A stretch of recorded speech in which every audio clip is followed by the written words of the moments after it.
towers around the fountain. What's that? I already forgot about the crane shot. Yeah, you gotta have these things. When you see the shadow of Breach Hill. Now, of course, this is more of a sleepy morning, and it's early afternoon to late afternoon, depending on where your shopping spree is at. But this is the town, the town of Breach Hill. It's not a hamlet. And so, you know what? Let's even take a second and I want to give you all a reading, an excerpt from Breach Hill, Outpost of Liberty, by Marilyn Rashold, author and first Breach Hill Town Council president. For weeks we were disheveled and confused, shivering in the shadow of winter as it crept into the mountainous valley. We barely managed to forage for food and build rickety shelters. A few of us carried swords to fend off wild beasts, but we had no memory of how we found those measly weapons, or of who might have put them into our hands. And that was the worst of it. We knew we all had lives before this bleak state of affairs, but two remembered our own names. Our spirits were broken, and our hopes for surviving the winter seemed slim. Then a miracle happened. A benevolent wizard stumbled across our valley. His name was Lamond Breachton, and it is with his kindness that our town's story begins. And this is a brief refresher, because, this stuff is important to have. The town of Breach Hill is nestled in the foothills of the Five Kings Mountains, in the wilds of eastern Isgard, about 50 miles from Drumon's border. Compared to the region's other settlements, this small town is relatively young, just shy of 170 years, though it has a deep and fascinating history that rivals those of many older places. Breach Hill began with the humblest of origins, a barely functional outpost of human amnesiacs, but the aid and mentorship of a powerful wizard led those shivering and dying unfortunates to found the hardy and thriving town that exists today. Many of Breach Hill's 1,300 residents are humans who trace their ancestry back to one of the original pioneers, leading to the townsfolk's identity as people who persevere and are self-sufficient by birthright. As a result, the residents of Breach Hill are brave and community-minded. Unlike the insular inhabitants of many Isgari towns, they welcome adventurers of all stripes. After all, the townspeople owe their existence to the benevolence of a powerful wizard adventurer, Lamond Breachton, whose legacy is so beloved that it might almost be considered a religion. Practically without exception, harsh words against Breachton here are taken as a challenge to most residents' honors. Because it's worth noting, and it's fun for me to share, and it's the kind of shit that I know others of you nerd out on, Breachton has a tradition of governance through democratic council that stretches all the way back to its founding. When Lamond Breachton helped create the town's charter and officiate its first governmental vote, back then the wizard took a vote of the outpost people, allowing them to vote for 3 candidates they believe would best serve their interests. Oh my god, it's ranked voting, ranked choice voting. In the town's very first election, the top 3 vote recipients, Marilyn Rashold, Agabe Uwu, and Tilda Havelson, became Breachton Hill's first town council, with Marilyn Raholde becoming the town council president by virtue of receiving the most votes overall. Every 2 years, the town holds a new election under these strictly democratic terms, with the top vote receivers landing spots in the council. The tradition has persisted for 6 generations, though the number of council seats has swelled to 5, given the town's far larger current population. And its councilors have included every ancestry that is called the region home, from dwarves to elves to half-elves and half-orcs to goblins at one point, and even a few more uncommon ancestries. For more about Breach Hill's town current councilors, we can talk about that. There's a lot more detail, but I just thought I'd share a little bit of anecdote to help you guys feel a little more at home and sort of guide the transition out of, oh fuck, we in a dungeon. Because we not, right? Wait, we're not in the You're dungeon not. anymore? No? No, we went back to the town and Karen got a rune, and then Karen brought Karen brought Felix to the quarters and bits so you could buy that returning rune. No, we're gonna say that Felix is known as Ike, I guess. We can work with that. Felix Ike Sidonius. Yeah, there you go, you got it. Felix Ike. Got him.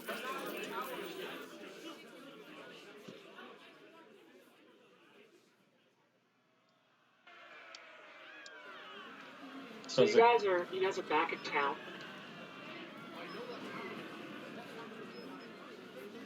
Yeah.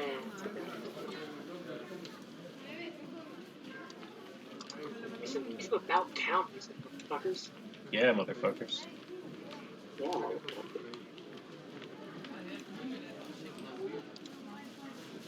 Oh my god, I don't know what this is relevant to, but there's a sound set in here called Gnomeland Security. Yes.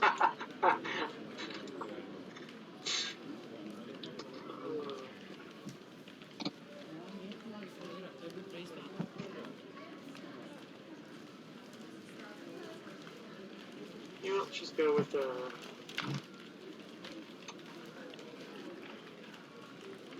We're pretty Sure, close you to got- the end of the book, right? what's that? We're pretty close to the end of the book, right? No, you guys are just now at the beginning of the fourth act. Ah, and it was something like that. So you're definitely near the end, but you got a whole fourth act to deal with. Show me generic city. Yeah, let's do this. This will do.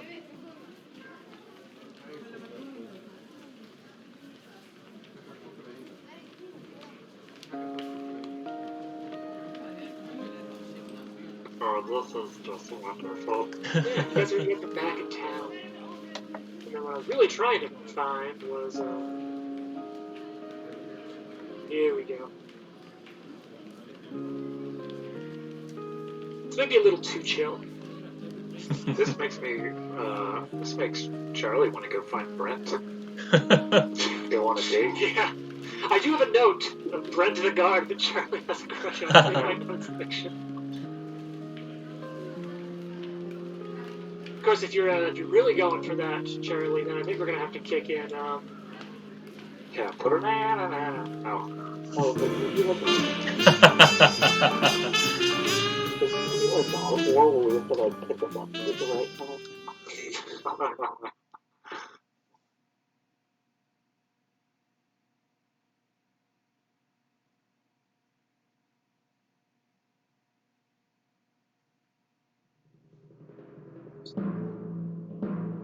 Mega Maid. She's gone from suck to blow. Alright, guess what we're doing then. Here we go. We're playing Final Fantasy and you're back in the town. Yeah. So you guys are in Breach Hill. Do you remember, did you ever get a chance to read the calendar? Or the Yeah. journal entry? Okay. Okay, so you guys are back in town. And I believe exactly where we cut off was Charlie going up to the Reliant Book Company Yeah. and being like, Shuttered. I want to get some books. It was Shuttered. You and Charlie, I'm going to go ahead and say that your intelligence DC is pretty fucking high. Yeah. And so it's been a couple of days, and so it may have slipped someone's mind, but I'm going to say your intelligence is high enough where I'm going to just feed you this. You remember that you've actually heard the name of this book company before, and maybe that's why you thought to look it out. And at first you're almost not sure why. You're like, okay, I know it. Why do I know that? And then it sort of hits you. Like, wait a second. And you think back, and maybe it's you daydreaming of Brent that helps bring you back to it, actually. Because you remember that Calmont was a bookseller's apprentice at the Reliant Book Company. Right.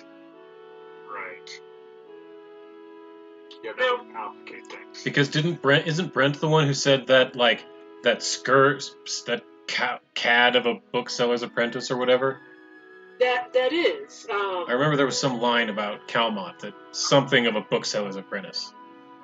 Yeah, in Calmont, yeah, that's right. I feel like it might have He was even an been Brent that said it. So, like, Charlie probably remembered him saying that. Well, you guys also remember bringing Calmont back. Mm-hmm. If you remember, there was quite an interrogation and conversation. Right.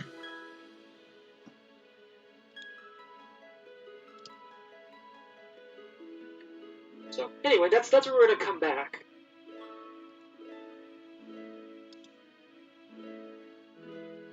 Charlie would basically kind of be like, oh, yeah, that's right. Just kind of head back to our little flat in our inhabiting for the past couple days. Yeah, so remember you guys kind of rented near Kane's Keg. north part of town, it's Yeah. a little cheaper. Oh, James, can you remove the drained 1 effect off of Karen, please? I think technically you haven't rested a second time yet. That's Don't true. listen to him. Don't do it. He doesn't deserve this. So what's next for you guys? There's been a little bit of shopping. There's been sort of this reconnecting with the plot element that the Reliant Book Company is closed right now. We need to reopen the Reliant Book Company.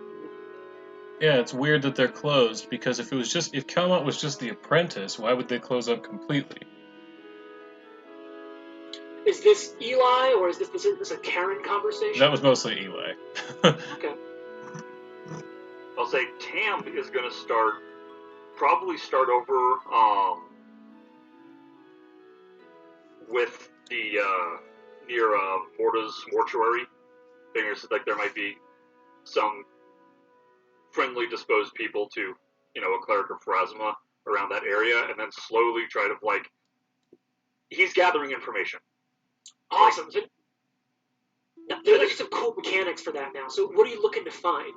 So I'm looking to find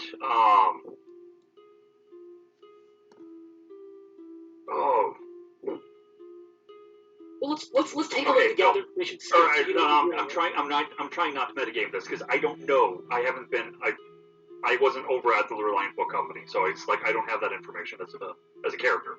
Sure. So I actually no. Tam's first move, once everyone kind of settles in, and he would probably tell Karen this. Okay. The fact that he is going to go to the town hall to report their findings to the council. Okay. Okay. If you need me or Charlie to go with you, Tim, we'd be more than happy to. I think I'm okay on this one. I mean, it's just talking, and I can handle that. Yeah, all right. But if they have questions and stuff, I'll come and find you guys. Yeah, Make sure right. to tell them that I prefer a strong mayor system.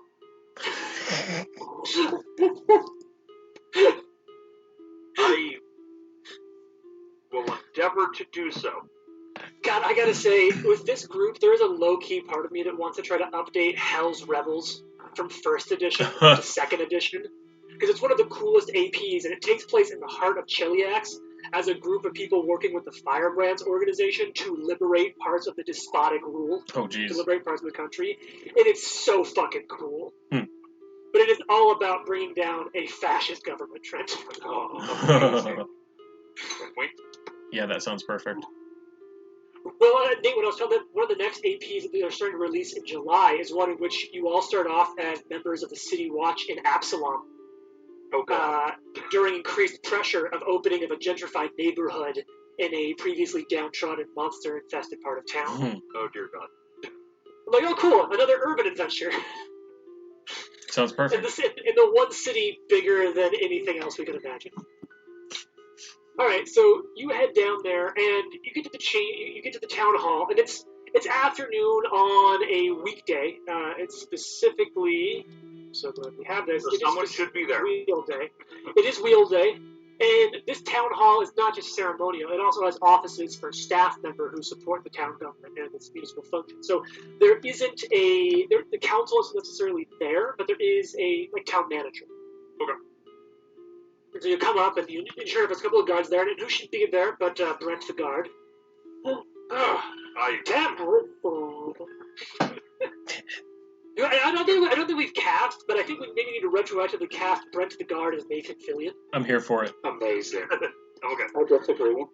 Especially older Nathan Fillion, like grizzled Fillion. I disagree. No, not grizzled. Just a touch of dad bod. Ah. I must make my opinions known. Okay. Robert Pattinson.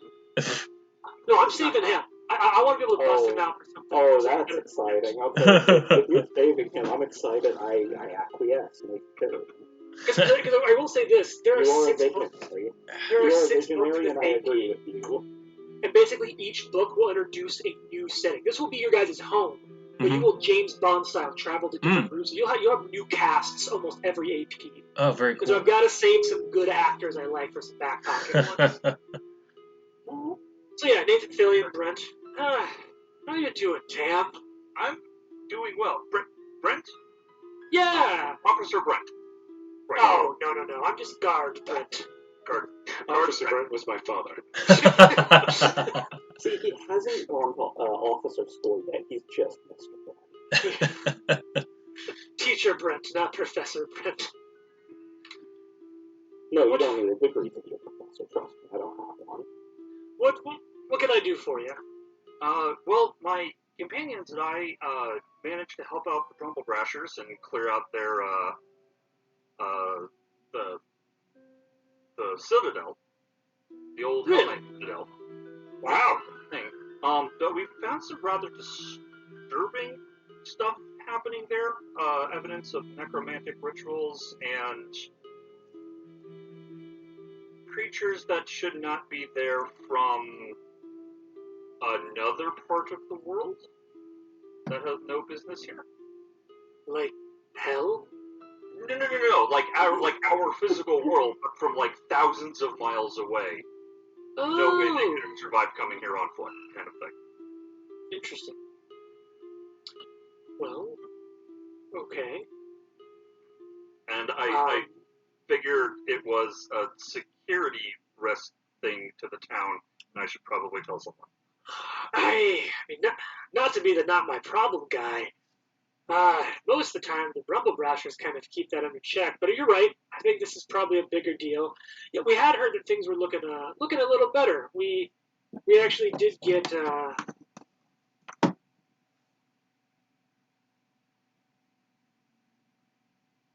Helba. Oh, not Helba. Sorry, Helba is Elba's the Brumble Brasher Goblin. the chieftain. Yeah. I was thinking of.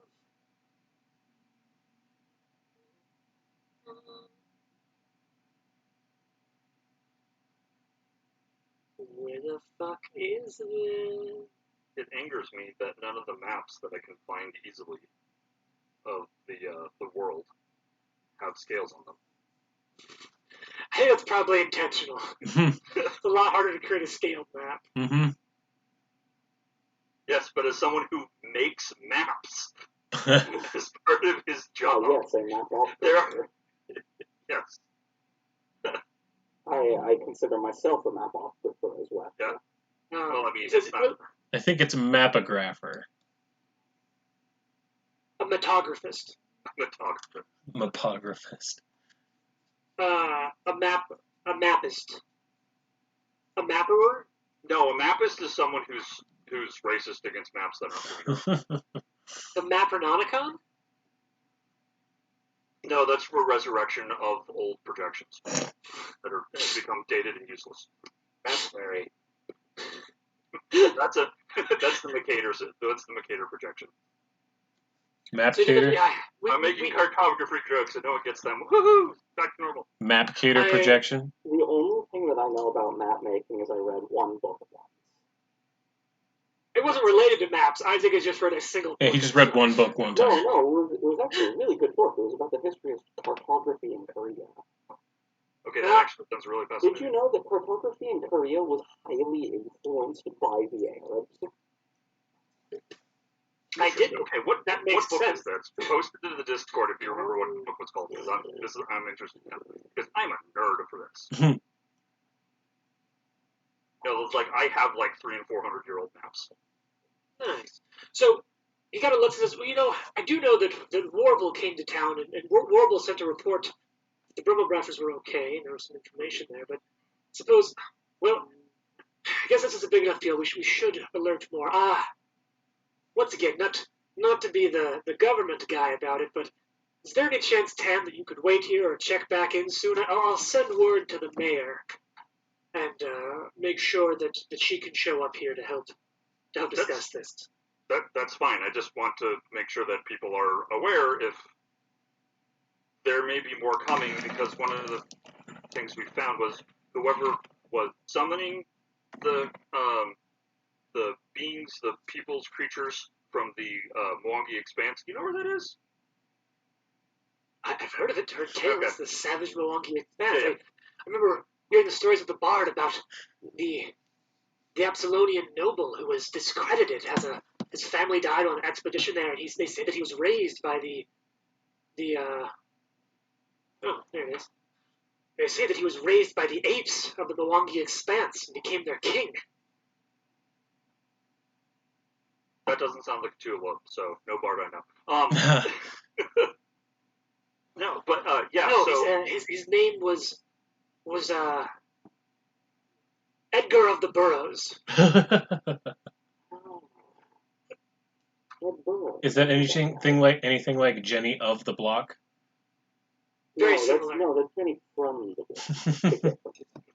Jenny O'Block, if you will. Jenny of It's Jenny from the block, not Jenny their block. Jenny from the Upon Block. Jenny upon block. But he's heard this. But what'd you say? You said that someone summoned them. yeah, they summoned them. They found evidence of writings and various things referring to them as Cinder Claws, or followers of the Cinder Claw, which is bad. And it's close to town. And whoever did all of this fled here through an escape tunnel that comes out of the Pickled Ear. Let me go and roll something for you. I will say that Tam, because you were investigating for a lot of this, Yeah. you suspect that that's true up to a point.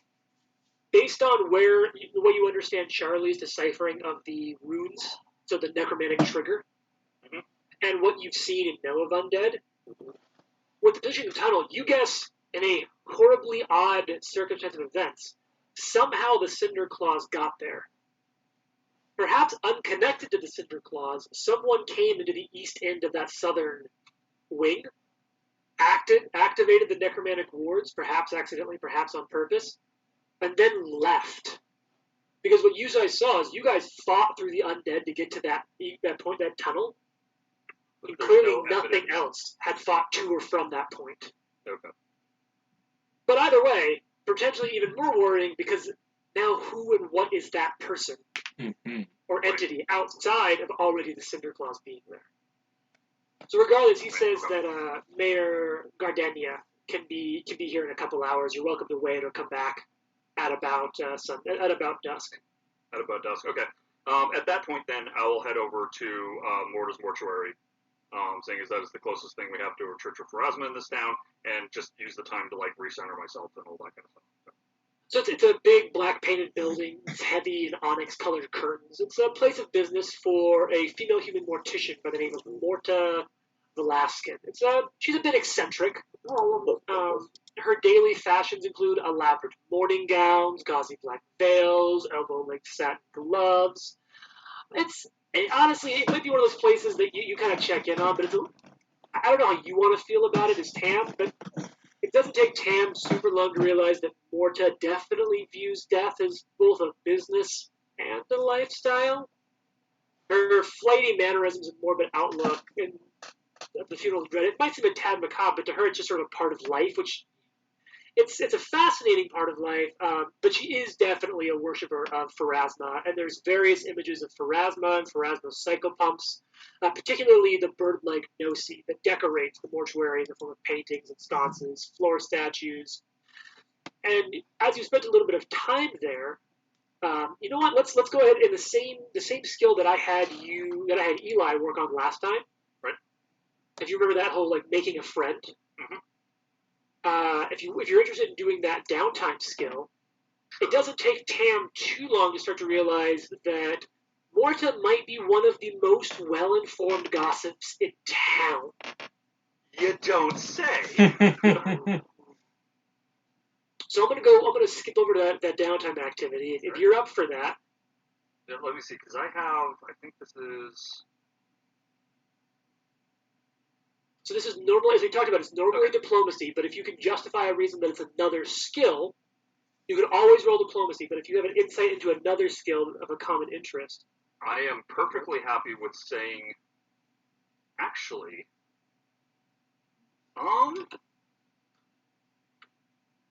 would medicine be applicable here if I assist in like funeral rites and preparation Sure. type of thing, and kind of like just put myself to work and help out? It's like, oh, this is literally what Tam does in his day job. So what I'm going to say is my house rule, befriended local, is I'm going to make it public knowledge that you can always use diplomacy. Okay. And what I'm going to say is you can choose to use other skills, but I'm not going to give you a whole lot of binary answers on yes, it'll work and no, it won't. If you want to know what might work, I'm going to have some in my head, and if you spend time in-game role-playing or even exposition playing to sort of get an idea of that interaction that you might learn from it, you'll probably get those clues. But I'm not just going to let you go in there and say, like, yes, you can do this. However, like in this case, she's a mortician. If you're saying, yes, I'd like to use medicine to try to do mortuary work, I will certainly let you attempt that. Okay. And this one might wear a little more of her personality on her sleeve. Or elbow-length glove, that's the word. Also, not gonna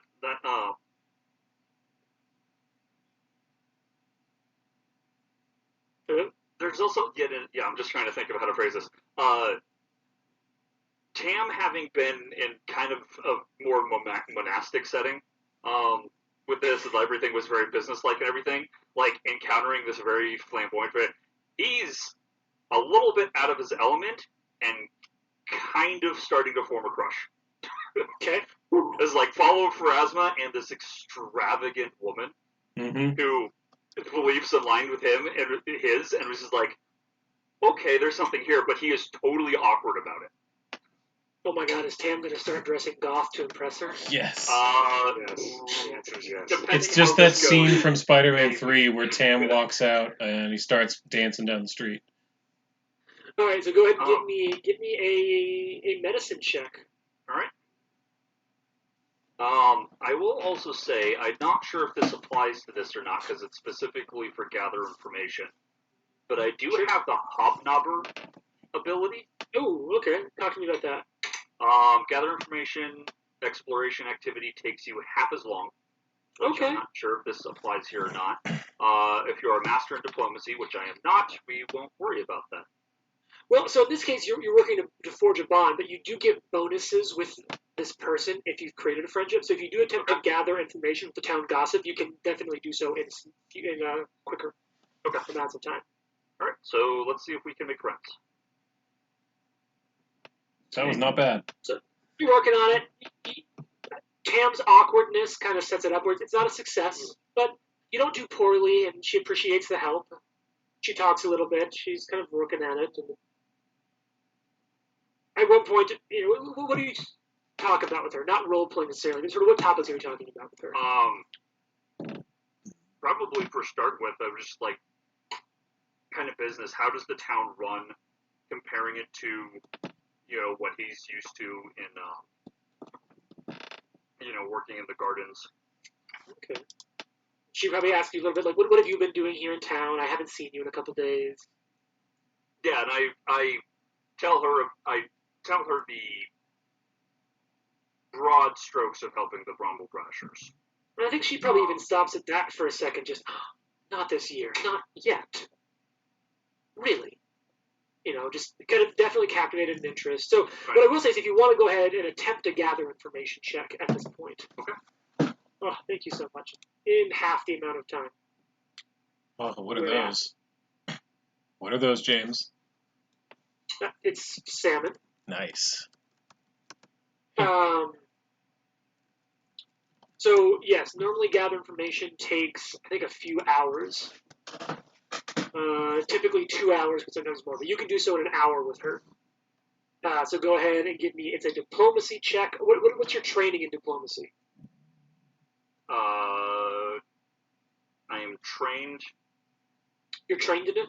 Yeah, I am trained in diplomacy, then +1 for charisma. Cool. Well, no, I was asking because they have a kind of a cool chart here that sort of talks about, like, hey, you can attempt to gather information untrained, but until you're trained in it, if you're untrained, you can only really get the talk of the town. If you're trained, you can get a common rumor. If you're an expert, you can get an obscure rumor or a poorly guarded secret. Masters could find out well-guarded or esoteric information, and legendary could find out information known to only an incredibly select few or extraordinary beings. So you're trained, so you could find a common rumor. So what information are you looking to get? Um, And then actually roll the check after. Actually tell me what you're looking for. oh, okay. What am I looking for? Any other newcomers that just seem out of place? Like, not just the normal adventurers running through town, but like people that might seem to be problematic. All right, give me your roll. Me, I'm problematic. That's better. So you think Richard? Well, there was a Hell Knight that came to town a week or two ago. We don't see many of them anymore. It was a bit strange. Yeah. I don't remember his name. It was Alex Pilgrim. We actually met him up at the castle. Good guy. Oh. Little excessively forward, but means well for a whole night. Okay. Well, we kind of get through that. I'm going to touch on the other players real quick. We talked a little bit about what Karen's doing. Anything else from Charlie or Felix this afternoon? Yeah, not terribly much going on here. Okay. Probably wandering around, getting drunk. Absolutely getting drunk. All right. Charlie is Wait, straight. hang on. No, there is one thing. Oh. Are there girls there? No. Charlie's Can I straight roll the working on lab work. Okay. All right. So evening comes around. Tam, it's time to go. You can go back to the town hall if you want to. Yep. You work your way back there. You see Brent. He smiles his Nathan Fillion smile. Hey! The mayor's waiting for you. Yeah. Oh, good to hear. Good. You know, See you. I've been working on an idea. Let me tell me what you think about this. So, what if, like, you know how we have ranchers around here, right? Mhm. Been looking up at the stars and thought, what if there's some kind of magic? I could put, like, a ship up there in space, but they just, like, moved cattle around to all the different places. All right, you think I'm going to be into that? I think it'd be a hit. Like, not a big one, but some people would be really into that. That sounds like crazy talk. There's enough going on with the planes and the gods and everything. Why would you want to travel through the stars? That just sounds dumb. And with cows, Mm-hmm. I can't see that as being a good idea. What would we travel without cows? There is no cow level. Also, Trent, it is definitely a strong mayor system. Excellent. One of the things Tam may have picked up in a little bit of the town is that the mayor, Greta Garnania, is the daughter of one of the most prominent families in Breach Hill. It traces her lineage back to one of the founders, Reynold Gardenia. And from a very young age, Greta passionately aspired for public service, tirelessly studying the town's civic history and diving into every text she could find about the philosophies and strategies of governance. Amazing. She's a trained politician. Mm-hmm. And I have experience saying that the mayor is not a trained politician unless it's a strong mayor system. Correct. All right, so Tam, you sit down across from this, and here's Greta. She's you, Tam, right? Ma'am? I'll admit I'm a little surprised to see you. You completed your call for heroes, and we don't have another one coming up for a bit. Oh, what's this Brent tells me about creatures from... He gets a bit excited, his ideas for crazy stories, but I swear he said the Mwangi Expanse. Yeah, that's what that's what we found up at the Citadel, all amongst other things. Other things?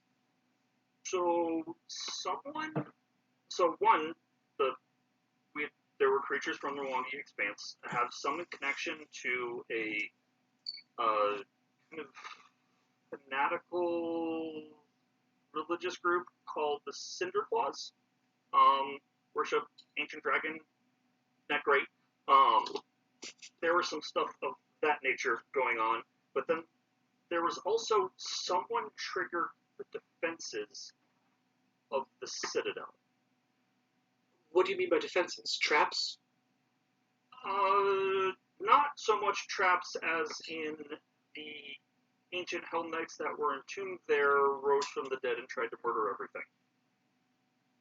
And where are they now? She looks at you. They've been dealt with. They've been laid back to their eternal rest. Do we need to have any concerns about They alerting? can lay it off? Oh, that sucks. They were furloughed. Do we need to worry about any of the Order of the Nail coming south again? I don't Flare? know. So we were actually assisted by a member of the Order of the Nail, one of the a Hell Knight, by the name of Alex Scargram, who's been in town.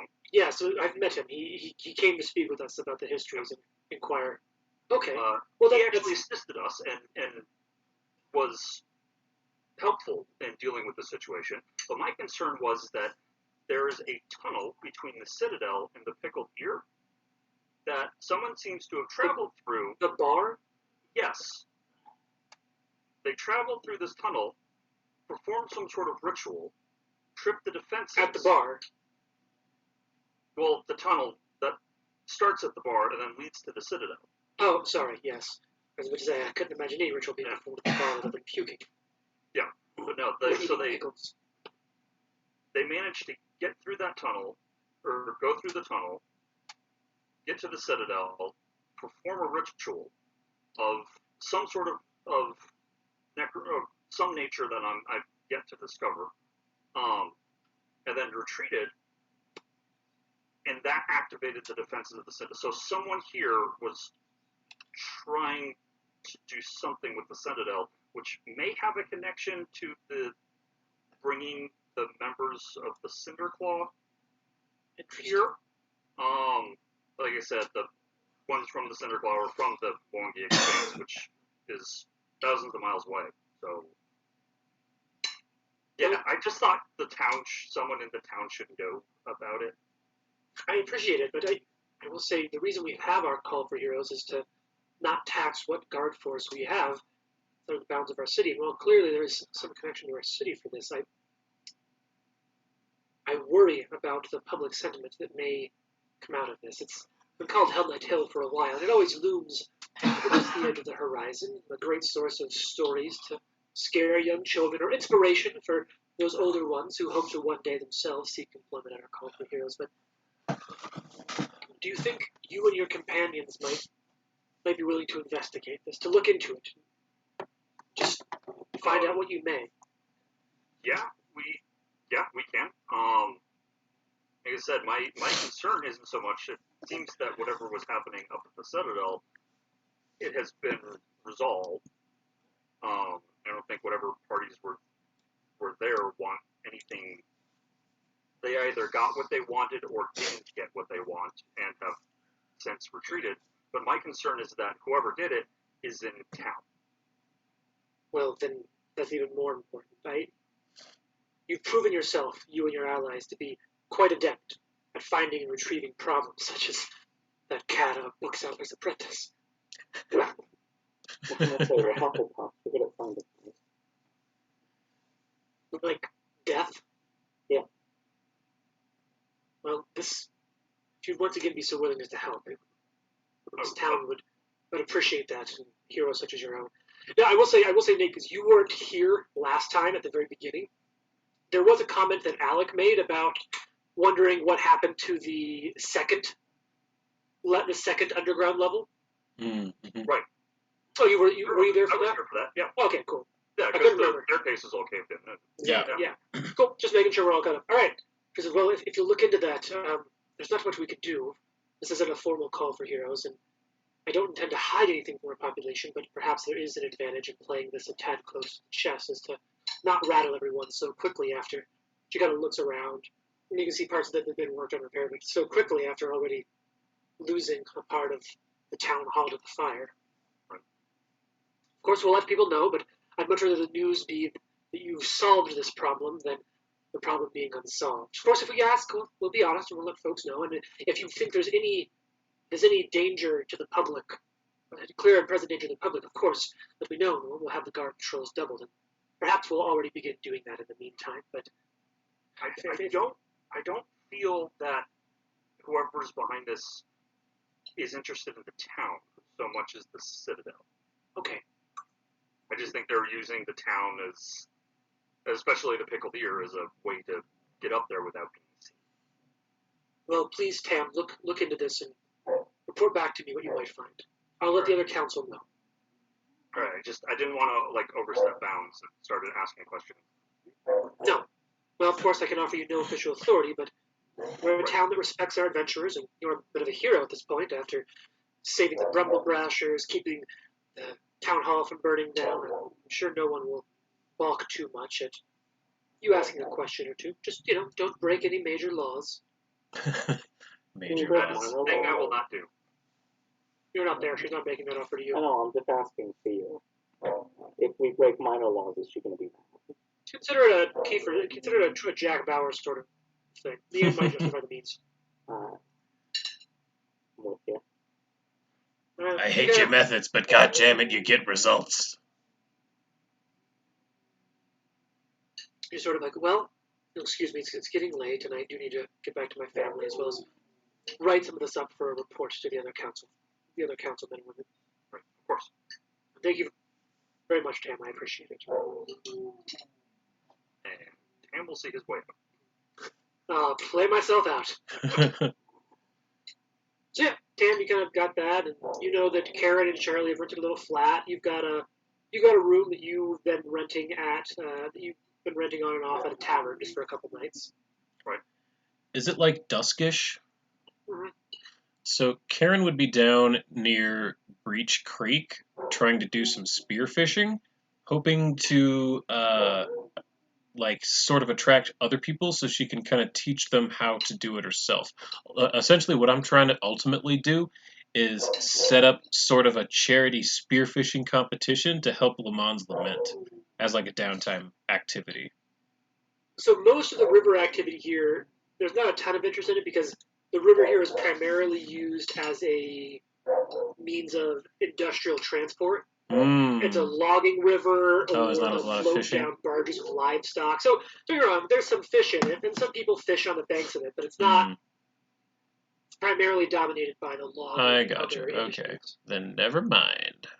But you can definitely spearfish there. You'll catch some stuff. It's not like pollution is as big of a problem, but there also isn't a ton of environmental standards. So Mm-hmm. That makes sense. yeah, there's a stoneworking shop that operates right on the river. It uses the water for that to help that process. There's a lumber yard. They operate out of the south, where they move a lot of the lumber into the town and work it down. Oh, yep.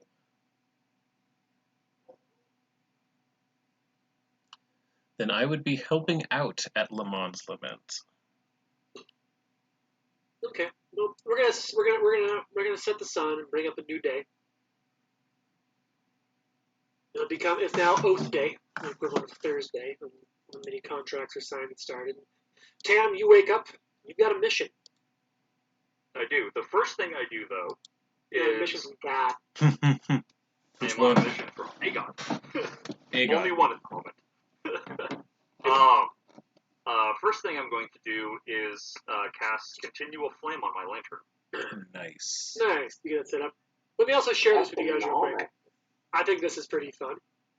I think I told you guys before about how I get notifications from the Today in Galarian Twitter. Mm-hmm. Not just any Wednesday, but on this particular Wednesday is Breach Hill's traditional, it says here, Breach Hill's traditional Call for Heroes that takes place once a month. Today in Galarian is that day. Nice. Not in town, but in our real life equivalency. Yeah. So, Tam, what you gotta do, you're gonna wake up, you're gonna spend some time, prepare your spells, cast Ever-Burning Torch on the part inside of the lantern, so it'll still function as a lantern. Yep. Cool. Spend some time, burn your ingredients, you got that shit going, you feeling good.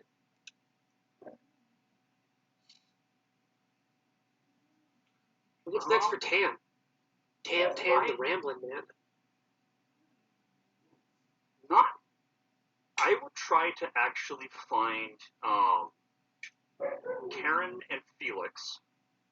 Probably wouldn't be too hard. Felix is very findable. Yeah. Karen's probably cooking at where are we staying, Charlie? Caden's Keg or? Well, you guys bought a flat. Oh You rented yeah. a flat for them. Yeah. So we're just at our flat and I'm cooking breakfast. Okay. So yeah, I would go find each of you in turn and basically relay what I told the council and what their response was. Is that they would like us to look into trying to find who is responsible for setting that off. I would probably also try to find Alec and see what he thinks. You know that he was staying, I believe. Let's see. He wasn't going to stay much longer. He had what he came for, but Right. you could try to coach him in it. Just as one of those, like, since I built the report, it was like, where would we, like, it's like, where would we start with this? What it's, I'm not asking for help. I'm asking for advice. So yeah, we'll kind of roleplay that real quick while Trent's grabbing his food. So you kind of find Alec over a morning cup of ale, a little bit of chicken and bread. Yeah, the 9 a.m. beer. I'm with you, buddy. Breakfast. Tam, what brings you in? So I reported our findings up at the Citadel to the mayor, and she's asked us, and by us I mean my group, you not included, unless you choose to be. You're welcome to come along if you want to be part of this. But she asked us to look into who may have kind of triggered all the defenses, because whoever they are, they're probably in town, and it's probably not great for the town. He sort of stops chewing for a second. They did a horrible thing to my ancestors' bodies. I will say I'm attending to a bit of order business in town. Now, if you're able to find them and deal with them, let me know, and I'll owe you a debt, Tam, beyond what I already do. I mean, I will do my best. It's like the real reason I came to Dodgers is like, where should I start? I'm kind of new to this. Look, I'll be honest. My talents lay in swinging a blade, quelling the uprisings of savagery, defending civilization itself. But I did have an instructor who always said, start with what you know. So, what do you know, Tam? So the original, thinking back, the actual He ritual. He motions over to the barkeep and orders you breakfast. Yeah. Okay. Thank you. But just going back, the ritual itself was necromantic in nature. That's what I determined, right? Mm-hmm. From my investigation there. Okay. Correct. Yes. All right. So based on some of the spell components and things like that. Right. It's just like, so whatever triggered the defenses within the crypts was either a necromancer or someone trying to be a necromancer. He sort of stops. Well, now, remember, don't throw out the tool when you throw out the body of your enemy. What? You've healed me. That's necromancy, isn't it? Right. I suppose, yeah, technically. All I'm saying is, look, you're talking to a man whose whole order is about using the tool of their enemy to kill them. Right. Don't throw it. It's basically his Hell Knight's version of don't throw the baby with the bathwater. Yeah, fair. Like, okay, what else do you know?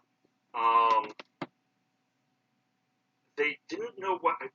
They either knew. I have a feeling they knew exactly what they were doing in triggering the defenses, because they came in by a back passage to avoid having to confront everything that was in there. Okay. Alec keeps kind of chewing. All right. Well, so far both of those could describe a lot of people. What else do you know? Is there anything else that could just somewhere to start? I mean, the tunnel leads to the Pickled Ear. That might be it then. Nice one, brother. And That's it couldn't definitely have been we do more. know. And it couldn't have been more than a couple days ago. Well, We know when the Rumble Thrashers were forced out, right? they were forced out by the Squads almost a week ago. A little more, about a week and a half ago. Correct. And you determined from some of the dust that there was a lot of dust in the room that had been disturbed by footprints, but there was dust again on the footprints of the disturbance. So it had been in there, but it's been a little bit. All right. It's also The two may not be related. Well, look at the Pickled Ear then, I suppose. Yeah. Not everyone has a secret entrance in the basement leads to an old Hell Knight citadel. I suppose it's the place to start. Tam, I've got to attend to a bit of order business, but if I don't see you again, remember, he kind of looks, remember he handed you that sort of token? Right. Remember to call on me. I owe you. And he looks at the ring, his parents' ring. I owe you. To have this of the memory with me, it means a lot. And to carry this again for my order, and he kind of half pulls out that magical greatsword a little, will keep doing the work. It will keep doing the work that my orders forebears started. Claps you on the shoulder. Thank you. No, you're welcome. And just walks off. Sam is very. Hey, he didn't pay for his bill.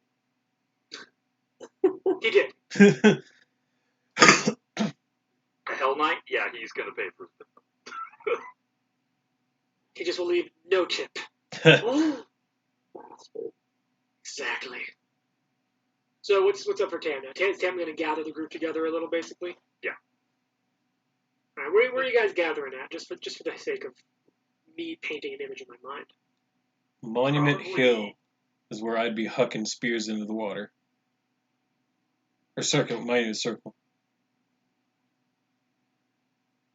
Yeah, I don't know. Wherever is. Where's them Yeah. boys? Wherever we would end up. Someone give me a place you're all walk going to out. hang out. Caden's Keg. I just want to pick a sound set. We would end up at the Perfect. bar where Felix is.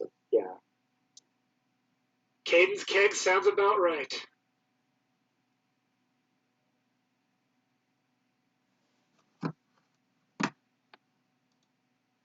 Now can I have my drained one effect taken off, please? No. Yeah. Because it's been a day.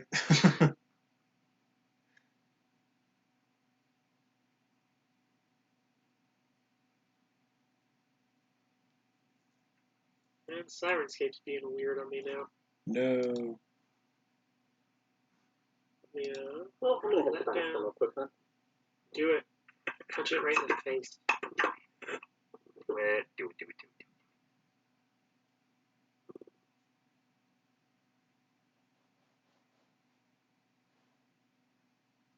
Hey, Woo. Sirenscape, you're getting closed. Oh, it's not responding. Well, that would be why. Mine either. Fuck That's weird. you.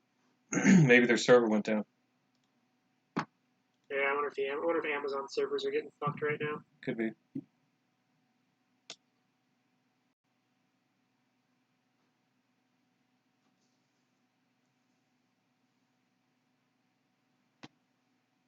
Yeah, I'm gonna guess Sirenscape ain't working right now. Alright, let's Mhm. keep playing. So Tam, you gather everyone at Caden's Keg. So I'll wait till I get back to give you the brief description.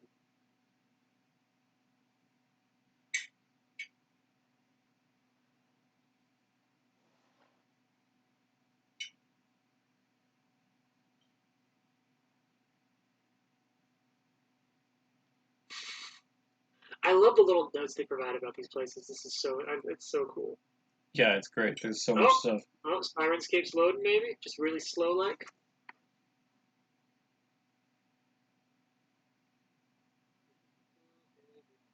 Also, you're not entirely sure, but Tam may have not have slept super great last night, or he's wearing eyeliner.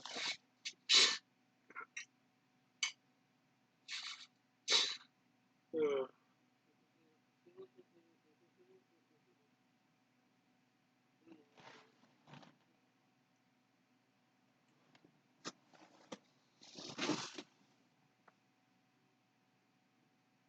Just out of curiosity, did you get any sort of impression of how old Morta was?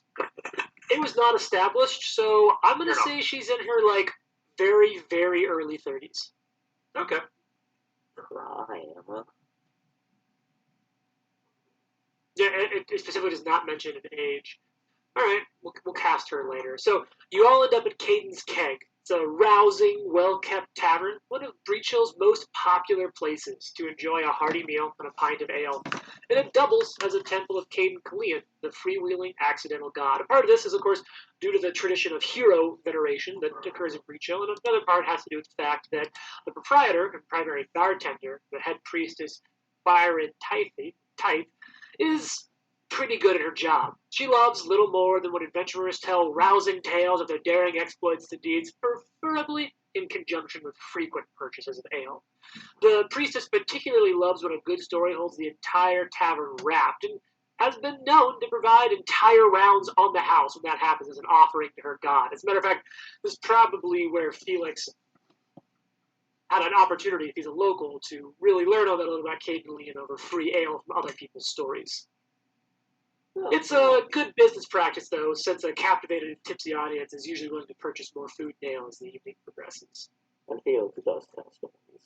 Damn right he does. Especially stories of the shit that just happened. You know what? So just for shits and giggles, let's do a test for that. I want a little bit of performance over here. So there's a performance skill. You can untrained performance. You can make a performance. So let's talk about what if you're trained, which Felix is, boys. Well, so untrained can perhaps entertain an audience of commoners, but trained, so already you're going to get the attention of most of the crowd. But trained, you'll even catch the eye of some of the other bards in here. Like, well, he's telling, if you succeed, he's telling a pretty good story. So let's get that roll. Give me a performance check, Felix. Boys. And Barnes. That's perception. What's that? Oh! Mediocre. Oh, I saw 15 on this side. Your stories are good. They're not great. They're good. Not as good as Caden Kalian, but good. Not as great as Caden Kalian, but good. Not enough where you're getting free rounds, but you're buying drinks, and so the priestess has probably even stopped down at yours for a little bit and harkened a couple people over. And so I have to imagine, if you'll let me take the narrative liberty, that you're right in the middle of telling. Which part of the adventure are you right in the middle of telling when the rest of the group walks in?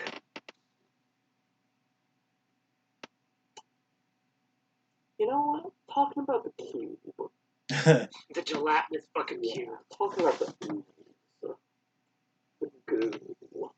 So tell me what Felix is saying right as the door bursts open with Tam. Alright, so the door bursts open. So there's a cube, 3 feet to a side, all of the sides. This thing, he could fill a small outhouse. And what's he trying to do? He's trying to eat me. He is oozing towards me. He's got these tendrils. They're reaching out, they're grabbing at my arms.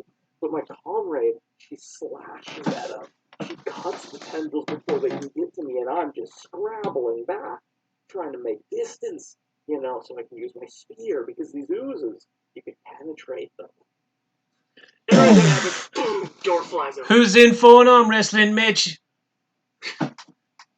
Daughter of Kyrgyz is in Caden's house. Set him up, boys. Karen puts her arm down at a table, sits down at the nearest table. My comrade, who cut the arms of the ooze. Oh, hey, it's Felix. And he gestures grandly. I'm gonna re-roll that performance. She comes over and Karen comes over and claps Felix on the shoulders. You should see. The one. She cut the arms of the ooze before it could eat me. You should see this one with a hammer. Half the people there don't even care that oozes don't have arms. They're wrapped. This all wraps up with a good arm wrestling competition. And people watch around. Some ale splashes down. All the while, Tam, you're watching well, this is one way to start a meeting. So, Tam, what do? This all kind of quiets down eventually. Probably sit down and, I was just like, all right. So, talk to the mayor. Which seemed like a pretty strong mayoral system. Really that's wonderful. Peculiarly strong mayor. Well, it's nice to see a real democracy for once, instead of watery bins in a lake lobbing swords at people. But I'll tell you, that strong mayor system really makes for efficiency, because you kind of get some automated built-in leadership rather than just kind of random acts. No one really knows what's going on. It's actually very impressive. You don't want to get a couple of drinks into Charlie and talk about fascism. For a second, I really thought you said fishism. I heard that as well. That's the problem with New Zealand now, is they don't exist. Yeah, they have weird vowels. I mean, it could be worse. It could be Welsh. Ugh. So basically, it's the opposite of music in the '90s, which was all vowels. Yes. So what my mate Kieran tells me is that the shibboleth for determining if somebody's Kiwi is fish and chips. Fish and Because chips. they cannot pronounce it, they say fish and chips. Yeah, they say fish and chips. Fish and chips. So if you want to know if somebody's a Kiwi, you ask them to say fish and chips, and they will mess it up. Yeah, You will know. it's funny. He's taught me all of the sweet, dank Australian racisms. All the racisms. All right. So Taylor, what do you say? Or do? Or live?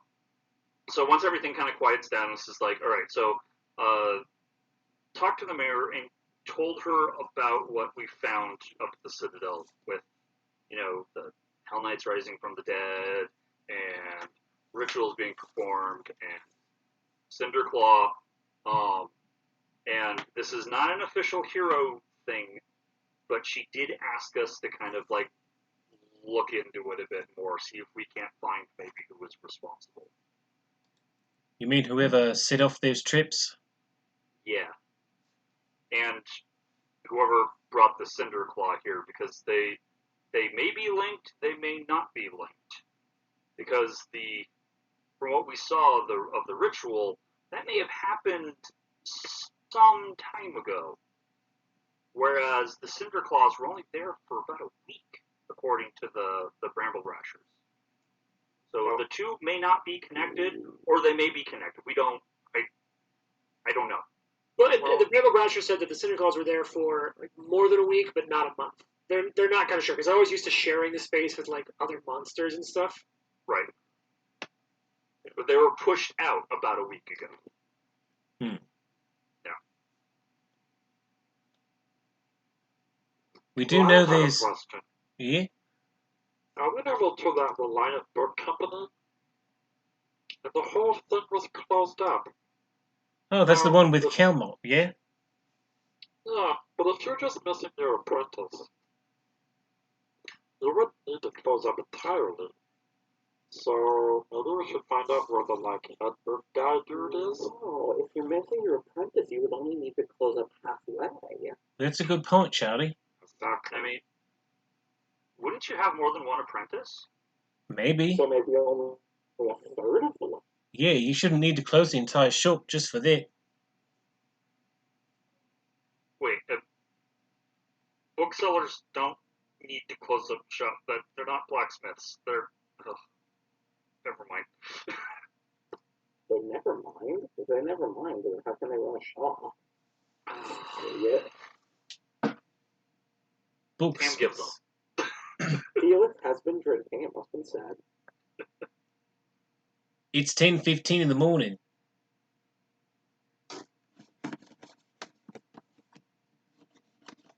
And Chirp, chirp, chirp. Yeah, it's like the entire bar turns around and is like... An excellent point. Point over here, please. Damn! Tons of pints. So what we know, the only real information we have is whoever triggered the defenses of the Citadel came and went through the Pickled Ear, and the owner of the Reliant Book Company has possibly fled town.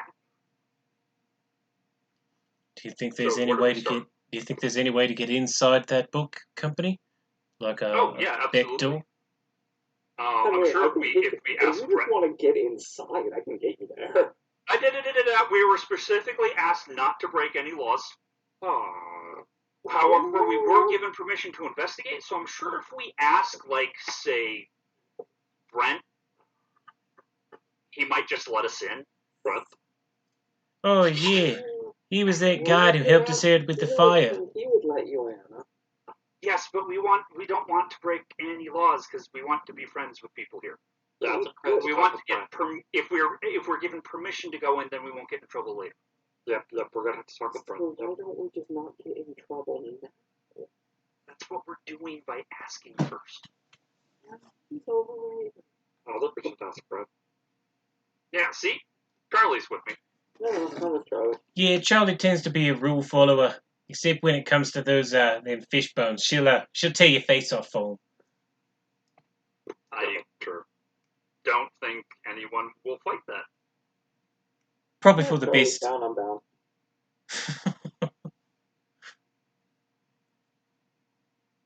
So then we. All right. All right. So the plan is to. Go talk to Brent. Yeah, that's it, Brent. So he's near the town hall, right? That's where he was when Tam found him. Hmm. He's town guard. He can be many places. He's many things to many different people. Yes. Look for Brent. Yeah. Look for Brent. Try to find a guard posting or something. Yeah, let's keep it simple. Let's not necessarily things too crazy. You guys find Brent. You look around for a little bit. Brent's on patrol. You ask about him. You're like, all right. No, you know what? Let's use a game mechanic. Someone give me a gather information to find out where you can find Brent. I'm Got not. it. Now, Tam, this is where it only takes 2 hours, but if Tam wants to just take an hour to hobnob, Yeah. Ooh, if only You we wanna give knew me a a- hobnobber. I mean, it just happens automatically. so you want to, now do you want to make a gather information check, a diplomacy check for me to gather information? Oh, it just. Oh, No, you did. right. So you go, boom. It's not hard. You find out that he'll be this time of day. He'll be patrolling near the West Bridge. Okay. To the West Bridge. Charlie writes that down in her book.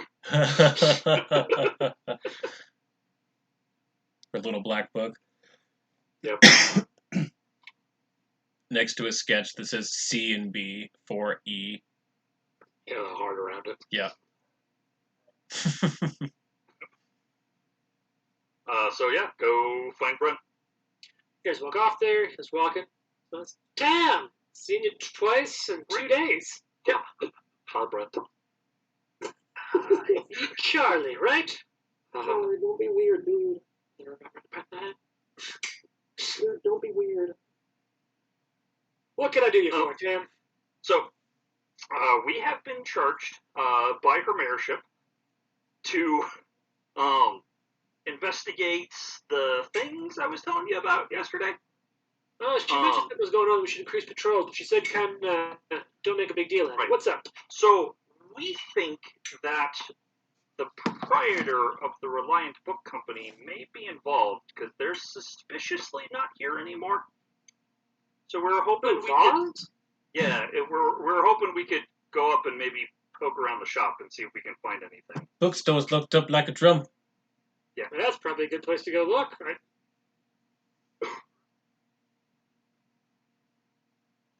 That'd be better just to ask before we just, Yeah, we didn't want to break did and it enter. ourselves. It's not my shop.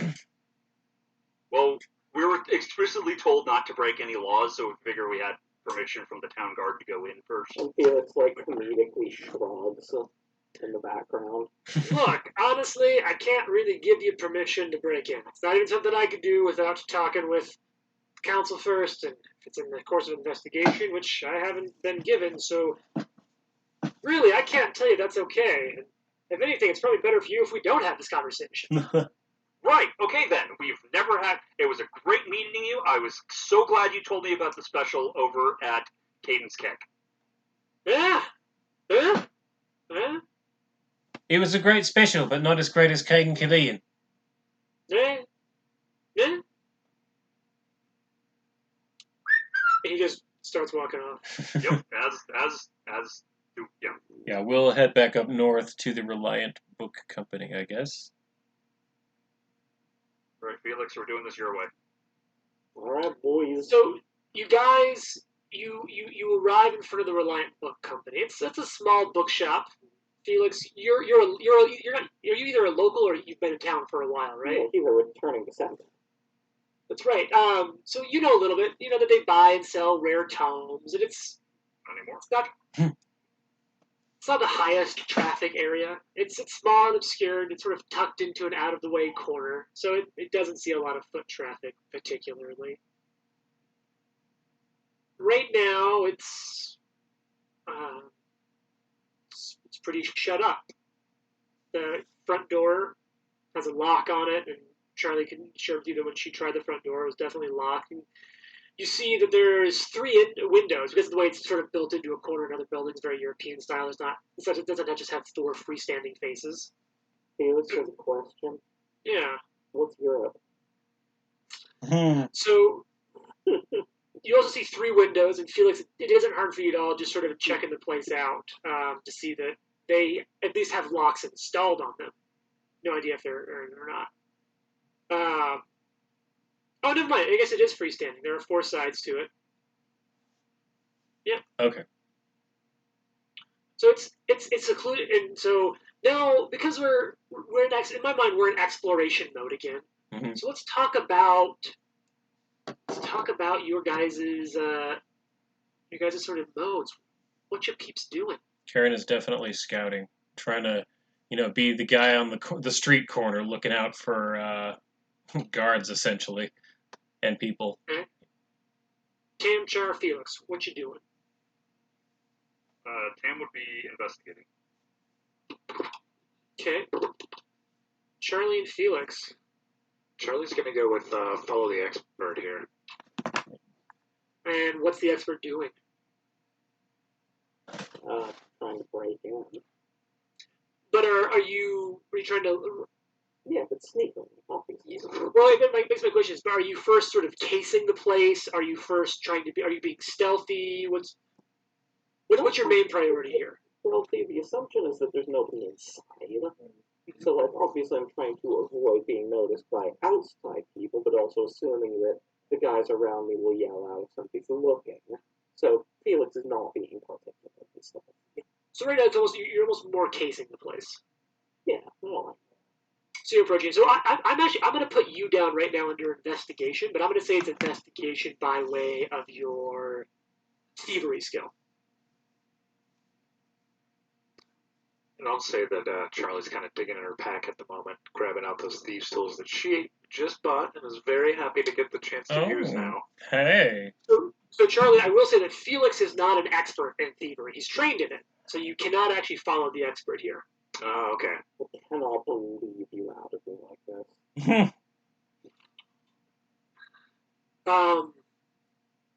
So Charlie, what do you want to be doing? Do you want to investigate as well, or do you want to search? Yeah, let's go with search. Okay.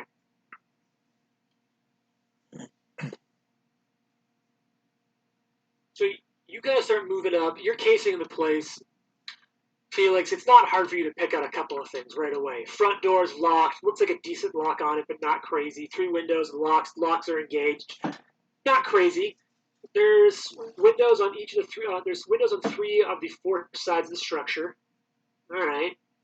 Looks like your guess on this. You're like, man, I bet you think pretty strongly that you could pick a lock on this and not be noticed during the day because of the low foot traffic. You also feel pretty confident though that breaking a window or door to get in would attract some attention without trying to find a way to do it quietly. No, I don't know that shit.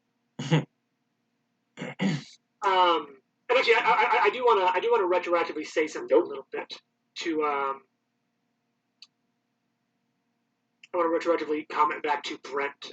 Brent did say, like, oh, so actually, can we flash back to Brent for a second? I think the outcome would be the same, but I want to have this conversation. Yeah. Okay. Brent just says, what evidence do you have? I'm sure if you present a reasonable cause, we can easily get a warrant to go in there. Well, for one thing, Calmot's the one who started the fire at the town hall. Yeah, we arrested him. Well, you did. And now suddenly the owner's gone? Yeah, and the fact that he fled to the Citadel. I don't think it's quite enough. I think there's plenty that indicts him, and if you were looking for a warrant into his lodging, I'm sure we could find that, but Fortunately, it doesn't give you what you need to roust out to the living space of someone who is, if anything else, just dumb enough to hire a little sod.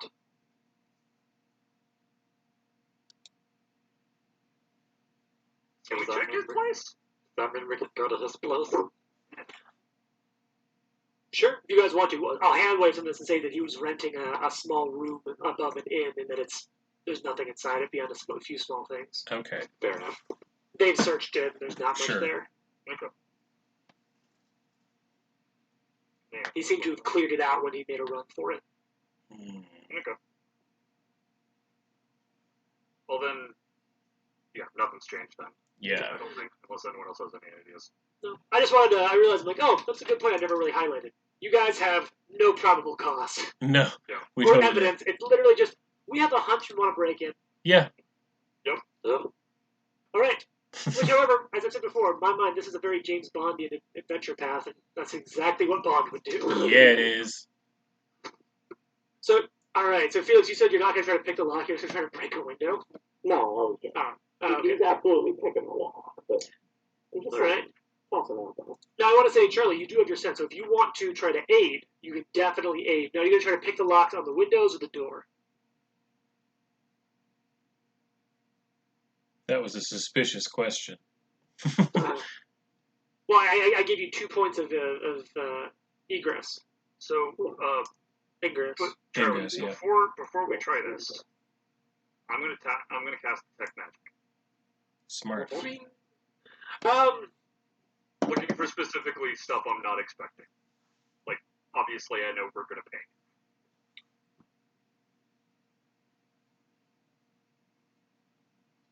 Yeah, you get some stuff in there. Yeah, it's binary. Yes, you sense magic. You don't know, and it is not high enough level for you to know where or what, but there is magic. There's magic here.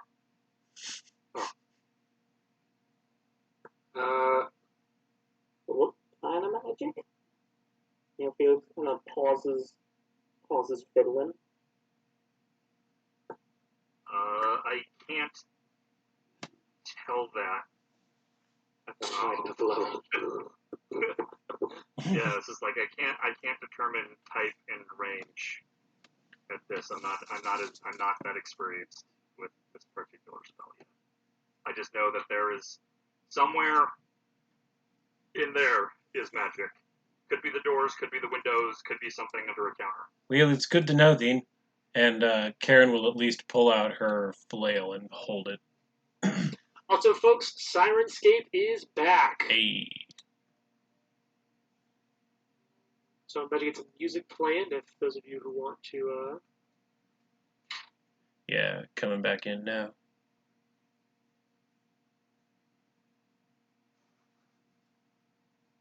I'm gonna go grab a soda while we're doing this. Charlie's going to suggest that we actually go in a window now. you guys hear the music? Get a log back into it. Let me know if you need to restart the track once you folks are in.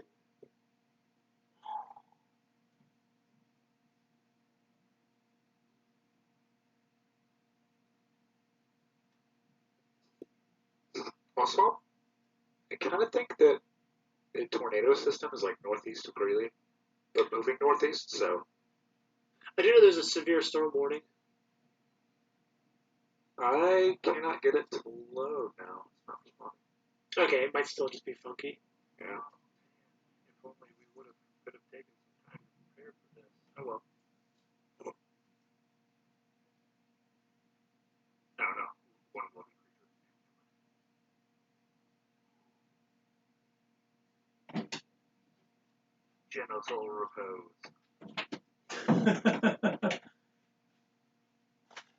I walk into my bedroom and all I hear is genital repose. Yep.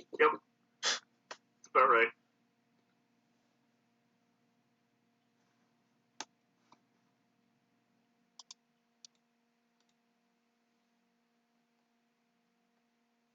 All right, so you're all back. So where are you breaking in at? Front door, baby. Oh, doing a Right. door, not a window? I ignore all other points of ingress. Is Charlie going to assist? Yeah. All right, Charlie, roll me. Still go ahead, Charlie. Start with your thievery check for an assist. Not bad. That's an assist.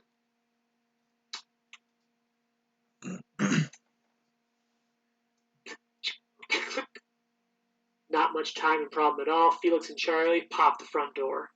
Probably be fun. Ha ha ha ha. Good job.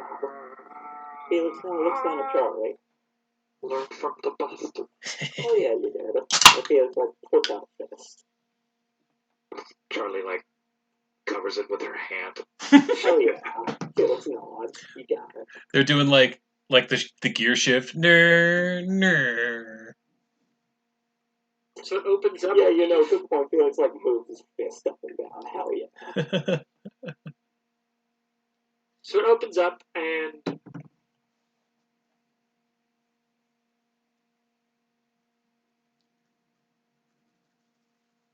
you find yourself in a sort of public book display. You can see some merchandise. There's a room that says staff only on a door, and another door that isn't marked at all. Is everyone keeping their scouting, searching, investigating? Yes. Okay, so Tam, start looking around, and Tam and Felix, you see books. They're written in myriad languages, and the front of the room there's a counter with a ledger of sales as well as an completely empty till box. Tam, you start flipping through the ledger, and there's really nothing out of place as far as you can see. Felix, one thing catches. Oh, actually, maybe it doesn't. Oh no, it catches Tam and Felix's eyes at the exact same time. You do notice that there is an entry just a couple days before this adventure began that noted that Vaz, Felix, you know to be the proprietor here, that she purchased for the store's collection a scroll, a magical scroll that would have been capable of summoning a fire method. Which, as you remember, is exactly what attacked the Breach Hills Town Hall. Yeah. Right next to it is a note. I had actually totally forgotten that happened. Yeah, that was the very first session. Shit, that was a long time ago. Not yet a week in game. Yeah, but like Halloween. But that was like September. Yeah. Yeah.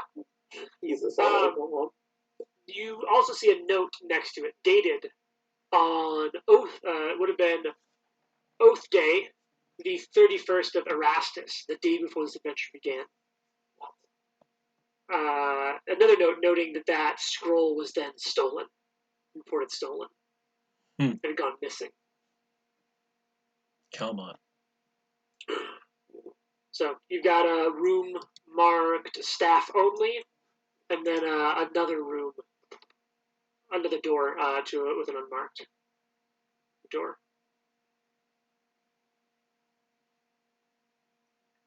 What do you think's in the stiff room? Probably something cool. It's a staff room, right? It would have staff.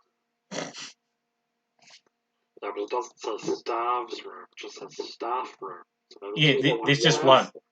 There's just one.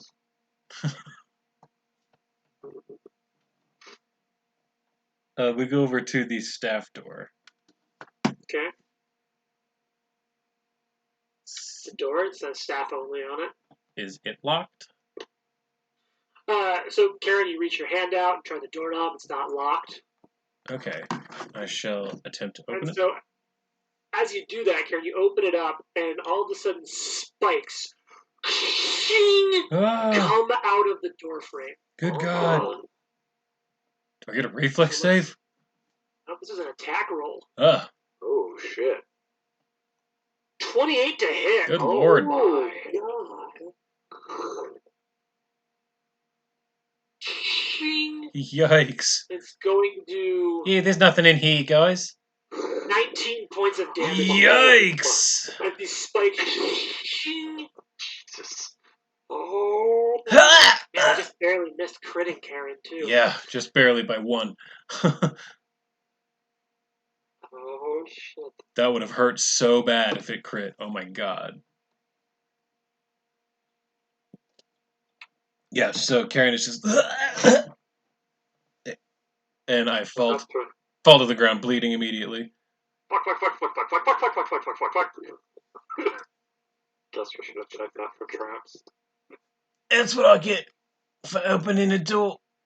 What I will say is that, Charlie, you were searching. You did get a perception check against it. You just failed. That's fair, at least. That is one of the advantages that are like Charlie said that she's searching. So, like, sure enough, I rolled up the background ahead of time. All right. And I compared the DC against everyone's perception DC, because if anyone's perception DC was high enough to see it, they would have auto-saw sure. it, but no one's was high enough. Hands over Karen and, like, crosses himself and shakes his head. There goes a good woman. She's not dead yet. No, I'm alright. It hurt a lot. I can't believe she's dead, Tam. She's dead. She'll be fine. It's horrible. I'll miss her. You have spent 10 minutes doing some medicine. Yeah, thanks. Thanks for the tourniquet.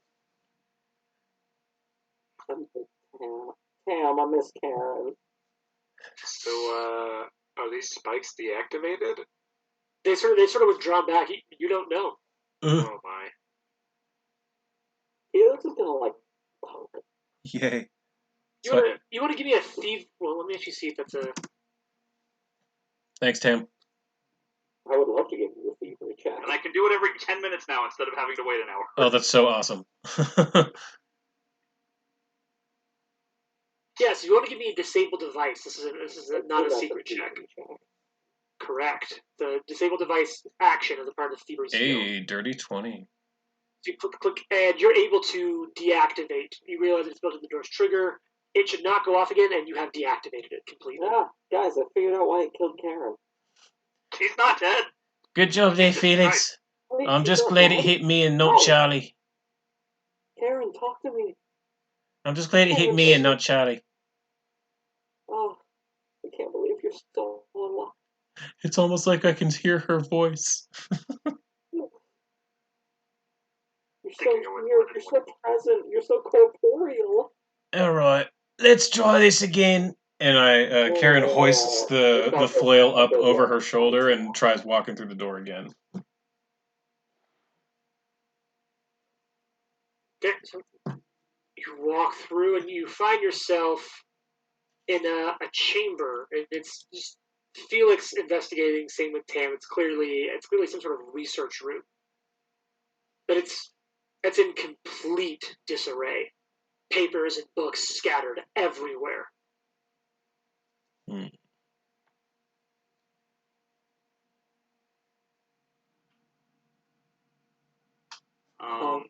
Start flipping it, see if anything useful.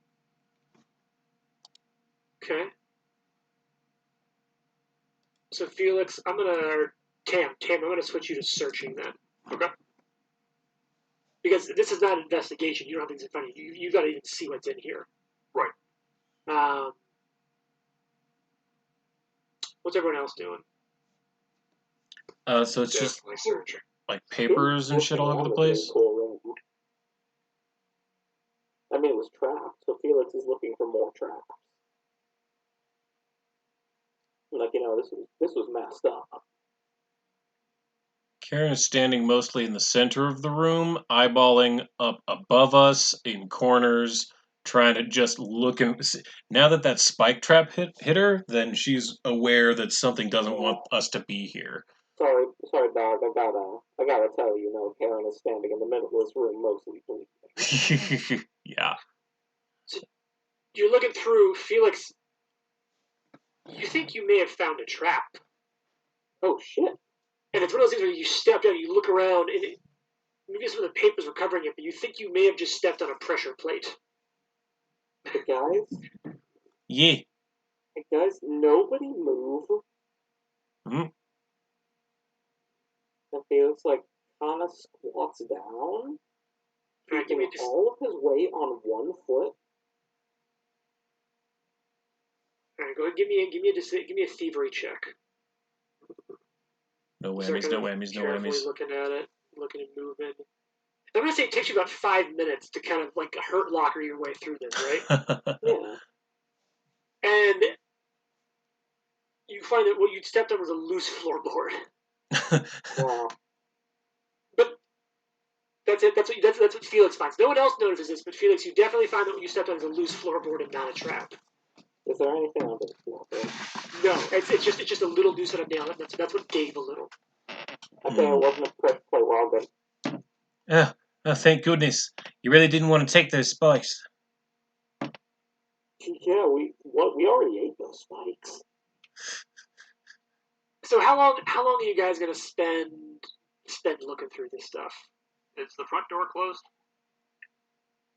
You guys never specified. Yeah, no. Someone should go close the front door so it looks like it's not been disturbed. Oh, yeah, I'll do that. And Karen will go close the front door. As she goes through the door, she makes it to the front door, closes it, comes back to the group. You bastard. It's gonna be like, what, Draco Lich? So you come back. How long are the three of you going to spend turning this room? I've already rolled some perception checks so far. You haven't 10 or found 15 anything. minutes. 10 or 15 for Felix. Anyone else anymore? Until someone else says that something else needs to happen. I'd say after about 10 minutes, Felix says, alright, whatever, we found. Okay, so Felix goes to check out the other room. Cam, do you stay? Do you follow? Charlie, do you stay? Do you follow? I'd probably stay and continue going through this stuff. Karen Charlie would follow. follows. Yeah, Karen would follow. Okay, so Tam, you're going to stay behind. You're continuing to check this shit out. You go to the other door. There's an unmarked door. What do you guys want to do? Investigate it. I will tell you, this is searching, which you are already doing. You are searching and Charlie is searching. So there's 2 searching checks rolling on that now. We're gonna both bomb Charlie. Peace. So you both look over it. You're both pretty close. Doesn't look like it's trapped. I will say, Charlie, you are pretty sure it's locked, though. I think this door's locked. We're gonna have to use the north doors again. Alright, Charlie, you wanna see how to, you wanna learn a trick? Alright, so it's Felix, like, squats down to Charlie's left to pick the door lock. Right. Throwing that thievery. It's like, okay, you hold your elbow here, right? And you use mostly the wrist when you're doing this. Nice. Charlie does not get it at Not all. like that. Not like that. Okay, look. And Felix, like, holds Charlie's wrist up. Like, here, right? Are you ghosting this? Oh, I think So you somebody's work gonna on it. replace Brent as Charlie's Smizma. And Felix, you are able to pick that lock. It pops open, and Felix punches Charlie in the shoulder. We did it! And what you quickly see is an untidy living space. The bed is unmade. You see a modest chest of drawers that looks ransacked. It's a wardrobe with the doors hanging open, half empty. A small desk in the corner covered with all sorts of personal effects.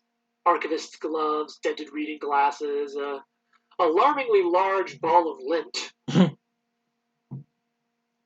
Karen checks the lint. The lint goal. Is it just lint? It appears to be just lint. Okay. So Charlie and Felix searching. Is Karen, you still scouting? Yes. So Charlie and Felix, you guys are kind of checking the room out. You're continuing to do your thing.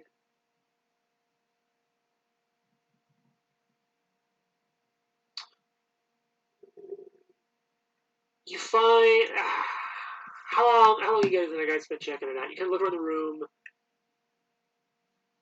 You do, 10 minutes again. Okay, Charlie, you find a book Oh. on the nightstand titled Breach Hill, Outpost of Liberty. And you notice what catches your eye about there's several loose leaves of paper, which is not by the end. Like how ramshackle it's been, the books were taken care of. And you see some of these loose leaves of paper inside of it. Weird. Yeah, she's gonna pull those out. So you pull them out and flip through the book, and you it's just a lot of that history of Breach Hill that I've already talked with you about, right? But Charlie, a couple of things stand out to you, different from the history of Breach Hill that you've heard before. You see weird notes written in the margins of the book. Right at the beginning of the town's history, you see little notes. Ha! Rich, idiot humans trusting the lying wizard. See another note. Fools put up a statue of that duplicitous charlatan. Hilarious. There's a little more. If you're willing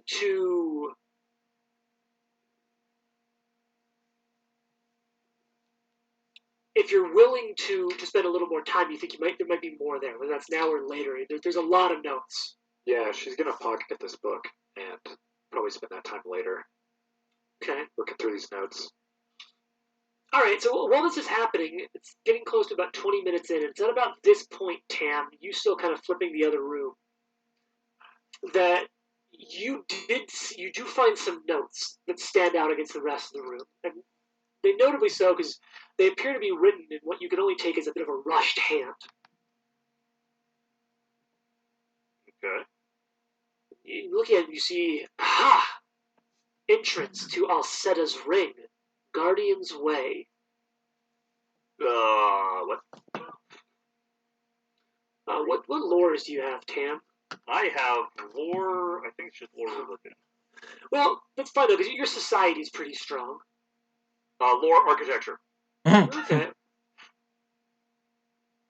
I have Lord Well, Dragon, even more helpful. What about stone sense? Can I roll stone sense? Gotcha. Animal husbandry. Well, no, your society here. You're like, okay, wait a second. I've read. Well, I know. Guardian. I was gonna say this is like because the what was it, the ring thing came up before. Yeah, you know, Alceda's Ring is Alceda's an Ring, elf ring. Elfgate. Elfgate, like straight up teleports you from one to the other. Yeah, it's a Stargate thing, basically.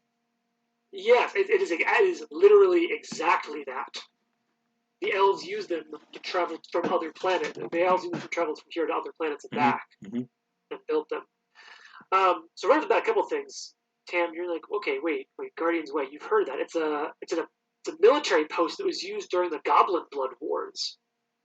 You're like, you remember, if your memory's correct, and you're pretty sure it is, it's been abandoned. Man, it's really flooding back to you. Okay, no, it's about 6 miles northwest of town in a wooded enclave. Huh. You're like, okay, wait, you remember more? You're like, you remember those moments where you're like, I'm not sure why I remember this studying, but God, it's all coming back to me. Oh, yeah. Yeah.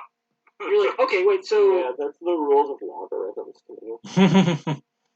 you're like, okay, the outpost, it's mostly 3 treetop observation platforms in addition to a single ground level building in a clearing of a heavily wooded area. Oh, okay, yeah. That's all coming back to you. Okay. So that is Ring and Guardian's Way. You will remember that it. You know what? Let's just give me an. No, I'm gonna do this secret. That's the most appropriate. This is all kind of coming to you. You are investigating, so I'll allow that. This is not your strength attribute by any means. Yeah, you're like, okay, cool. All right. The eternal gem difficulty between having us get the joy of rolling and doing things right here. So you find this just as they're kind of wrapping up in the other room. Okay.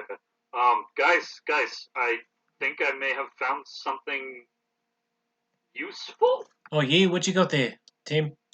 So, do you guys remember talking about the whole Asceta's Ring Elfgate thing? Oh, yeah?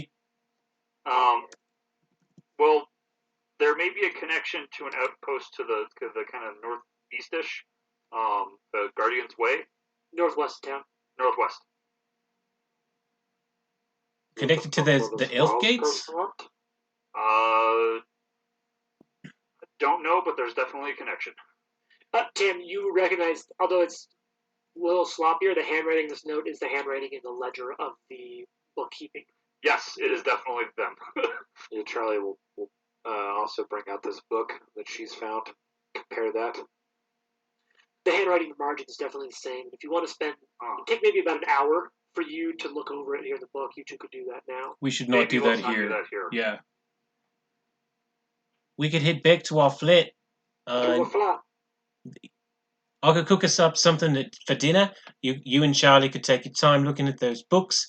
Maybe we could replace these bandages a little bit. I think I'm bleeding through them. But then, yeah, we call it an evening. Oh yeah, let's see. Let's see if I can't do something so it doesn't look as weird walking through town. Yeah, I was just saying, Karen, I'm a good cook. I can help.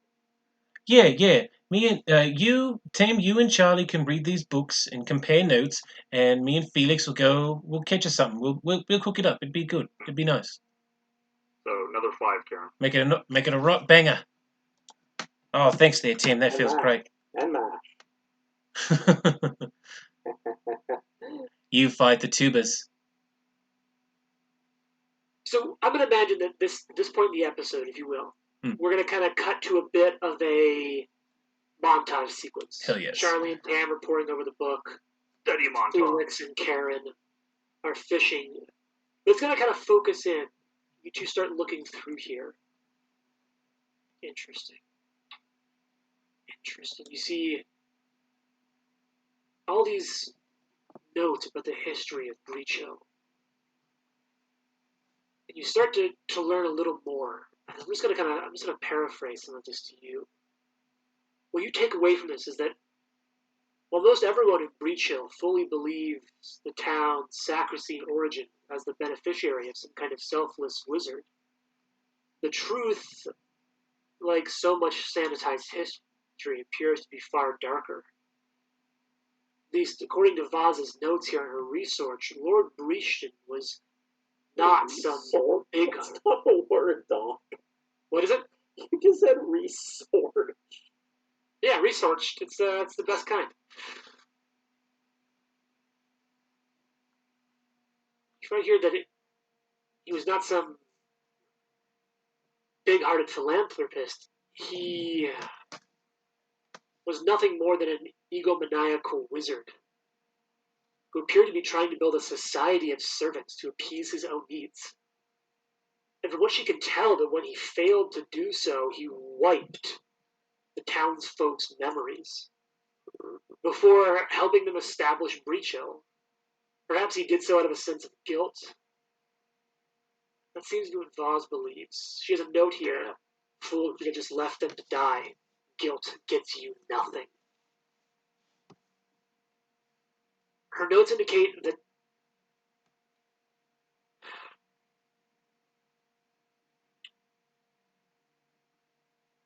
these were in fact these servants, that he'd chosen to try to create a utopian society, one that he appeared to have deemed a failure.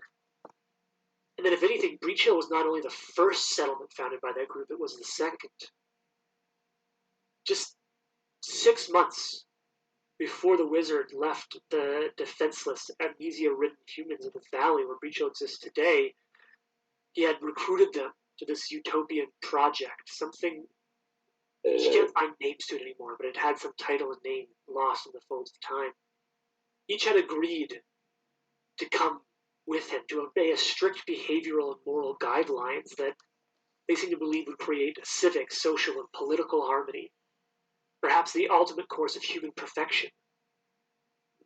The wizards seem to have influenced the environment here. And even as you think about it now, Charlington, you realize that there's parts of sort of the environment here that don't fit with the rest of the valley around it to make it a suitable humanocentric environment, even so deeply within the heart of the Five Kings Mountains, in an isolated valley where it would perhaps not be disturbed. It's in these notes that you find that this conveniently seems to take place near a well towards this. This may have been constructed here because of its adjacency to the Elf Gate. And you start to realize from the notes that Vaz has been aware of this gate, and a lot of her notes clearly make note of it and express a deep, and perhaps almost fanatical interest in the power that could come with a lost Elf Gate being rediscovered. A doorway across the Galarian, if not maybe the stars. These notes go on, and they continue to show how this wizard plucked his test subjects from their lives and families all across Iscar and brought them here to this first settlement. It appears the recruits tried valiantly to fulfill the wishes of this egomaniacal wizard. And when he told them that his plan would require their self-sacrifice, discontent began to fester in their new society.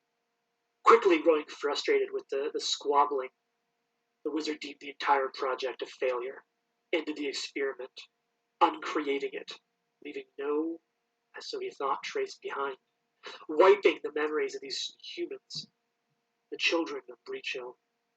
It represented not only cursing them, because it represented not only humanity's inherent weakness, but perhaps even the wizard's own shameful failure to mold them into something better.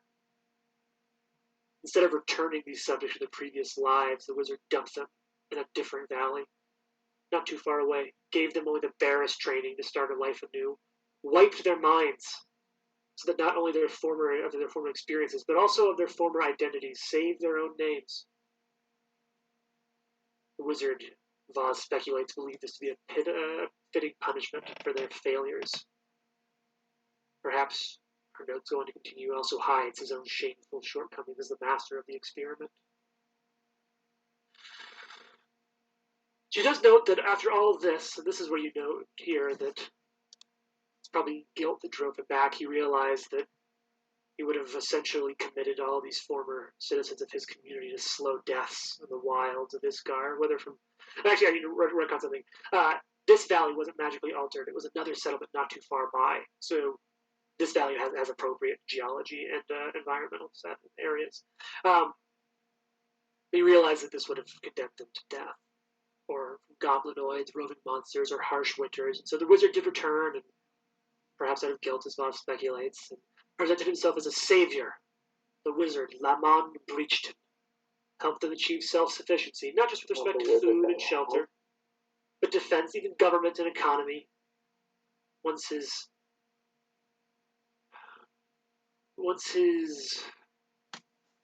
conscience was sufficiently soothed, he left. And Vaz's notes here that she's hit nothing but dead ends in trying to find out what happened to Lamont Breachton after he left the area, but suspects at this point he's long dead.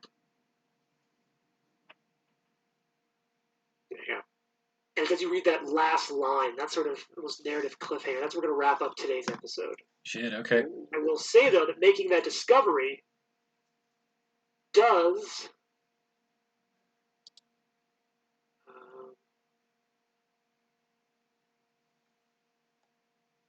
give you all a little bit of XP for that as well. Hey.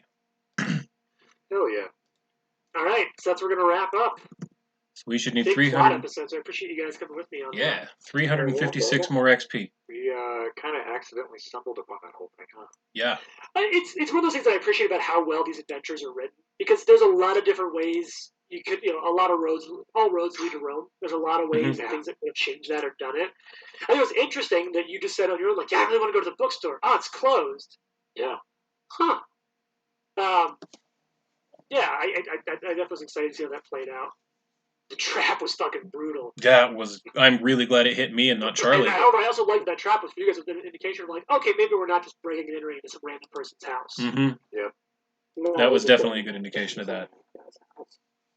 He's just a weird random guy. Again, now you guys have a little bit of a lead. Yeah, I'm super glad that hit Karen and not Charlie about, Charlie or Felix. Oh man, I already lost my notes. I mean, or Tam, but that kind of shit never hits Tam, so I'm way less worried about Tam. I just realized I've been muted for like 5 minutes. Like, God, everyone's ignoring me, assholes. God. Yeah, so now you know about Guardian's Way, and that Voz is potentially going there with some connection to perhaps a research into the town's history that led her to learn about this Elf Gate. Yeah, Guardian's Way is the Elf Gate? Guardian's Way is an outpost that her notes seem to link may have a connection, or maybe a way to find the Elf Gate. Oh, okay. Do we know how far this other settlement is? No, there's no notes of where this old abandoned settlement. So we're probably heading to this next. That's what it sounds like. Way thing. That's certainly where your current investigation trail shows, but you're welcome to go anywhere you want. So, real quick, what was the proprietor of the mortuary's name again? Yeah, let me grab that for you. Morta? I think it is Morta, yes. Or does she have a last name? She does. Mortuary. Morta Mortuary. Morta. From the friend. Lord the York. Sounds a lot like Just orc. son, the son.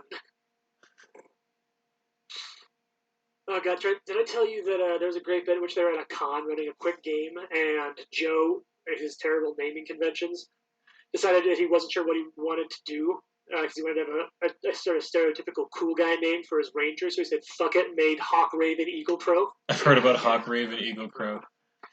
I always fucking crack up at Hawk Raven Eagle Crow.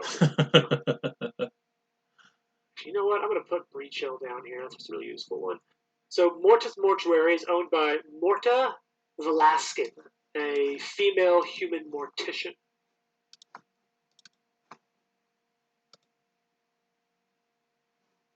All right. What's the last name of Crink, the owner of Quarters and Bits? Twiddleton. Twiddleton. Sweet.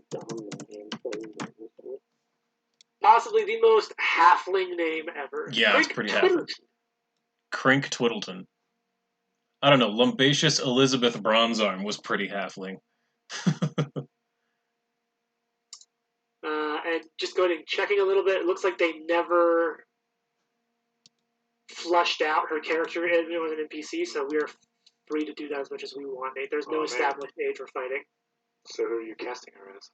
I think I'm gonna sit on that. I'm gonna sleep on that one for a minute. The fans are dying to know already. Well, you know what? It's all the camera angles have been shot from behind her head yet, so we haven't really seen her camera. Well, no, she's been wearing a veil, so you can't see her. Right. You only see like her mouth and lower jaw. Oh, I have Actually, I kind of know who I want to cast for it. Actually, I totally know. I have a question for James and Nate. Fencing question. What do you call a move that's very low down that's like a long distance thrust, like a lunging thrust? That would be a So lunge. it Like is just a lunge. it's just a lunge? Different schools or different masters will tell you that lunge is a better lunge than other masters, but that is a lunge, Okay. a thrust, or an attack. That's all I needed. A proper